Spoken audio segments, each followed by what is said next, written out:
Bonjour à tous, on se retrouve sur la chaîne YouTube de SOSAV pour un nouveau tutoriel. Mais avant, avec le code guide vidéo, vous aurez moins 10% sur votre panier lors du passage de votre commande sur notre site. Aujourd'hui, nous allons voir comment changer le connecteur de charge du Xiaomi Redmi Note 11S qui vous demandera 20 minutes de votre temps et une difficulté de 2 sur 5. Commencez par retirer le tiroir SIM à l'aide de l'outil SIM de votre téléphone. Nous allons à présent chauffer la vitre arrière à l'aide d'un décapeur thermique ou d'un sèche-cheveux durant 20 à 30 secondes pour ramollir le sticker qu'il maintient en place. Appliquez la ventouse sur le bas de celle-ci, puis tout en tirant dessus, insérez le médiateur en métal troué entre la vitre arrière et le châssis du téléphone. Cela permet de créer un point d'insertion. Une fois celui-ci créé, remplacez le médiateur en métal troué par ceux en plastique afin de décoller la vitre arrière du châssis. Faites le tour du téléphone. Faites attention sur les bords à ne pas endommager de nappe. Décollez bien tout le contour du téléphone. Vous pouvez retirer la ventouse si cela permet de mieux décoller la vitre arrière. Une fois le contour fait, nous allons pouvoir la retirer du châssis. Il n'y a pas de nappe, donc vous pouvez directement la retirer. Nous allons à présent retirer le cache-lentille des caméras. Pour cela, munissez-vous du levier en nylon afin de le soulever légèrement pour le déclipser du châssis intermédiaire. Pour retirer le châssis intermédiaire, nous allons devoir dévisser les 15 vis cruciformes qu'ils maintiennent en place dans le téléphone. N'oubliez pas de vis pour ne pas endommager votre téléphone. Munissez-vous du levier en nylon et déclipsez le châssis intermédiaire par l'intérieur pour créer un point d'insertion sur le bord.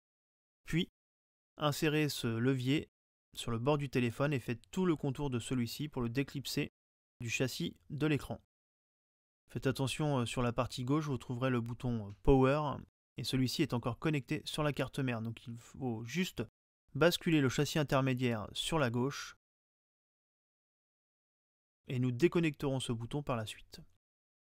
Commencez par déconnecter la batterie, puis le bouton Power, toujours avec le levier.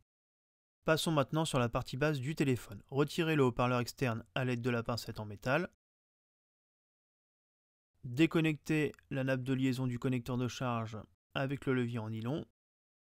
Puis, déconnectez le câble coaxial noir et enfin le blanc. Maintenant que le connecteur de charge est libéré, il ne vous restera plus qu'à le sortir à l'aide de la pincette en métal. Avant de changer celui-ci, n'hésitez pas à vous abonner et à activer les notifications pour ne manquer aucune de nos vidéos. Nous allons à présent installer le nouveau connecteur de charge. Pour cela, soulevez les nappes et les câbles coaxiaux afin de venir le mettre dans son emplacement. N'hésitez pas à appuyer légèrement dessus pour venir le mettre en place. Reconnectez le câble coaxial blanc. N'oubliez pas de le remettre dans la gouttière du châssis et aussi dans les petits interstices sur le côté. Pour le connecter, n'hésitez pas à prendre la tête avec la pincette en métal et à appuyer avec votre pouce sur la tête du câble. Voilà, comme vous pouvez voir, nous remettons dans la gouttière du châssis le câble blanc. Nous allons à présent passer au câble noir. Faites de même, reconnectez-le sur le connecteur de charge. Puis réinstallez-le dans la gouttière du châssis à l'aide du levier en nylon, en le faisant glisser dessus pour venir le loger dans la gouttière par-dessus le câble blanc.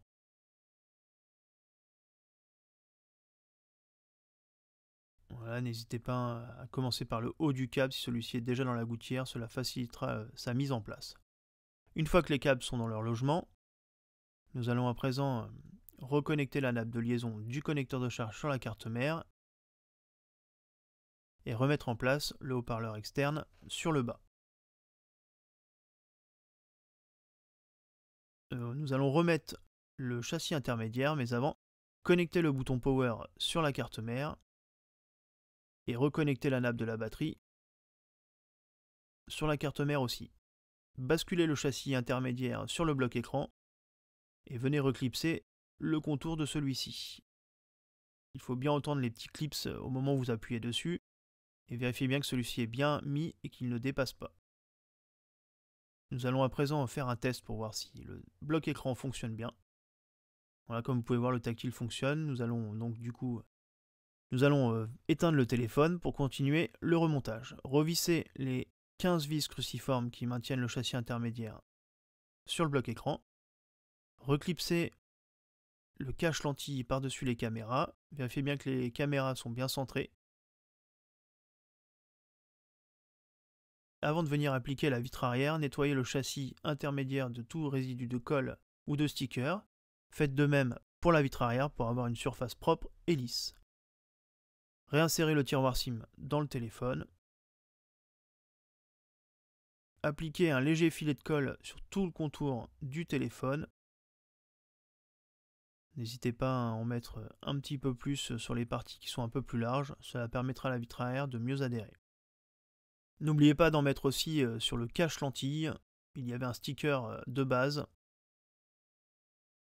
Venez appliquer la vitre arrière sur le téléphone. Vérifiez bien que celle-ci est bien en place, ne déborde pas d'un côté ou de l'autre, puis laissez votre téléphone sous presse pendant une bonne heure, donc avec des pinces ou sous des livres souples, pour que la colle adhère. Une fois la réparation terminée, vous pouvez rallumer votre téléphone et retirer la protection de l'écran. Le tutoriel est maintenant terminé, retrouvez-nous sur nos différents réseaux sociaux et à bientôt sur la chaîne YouTube de SOSAV.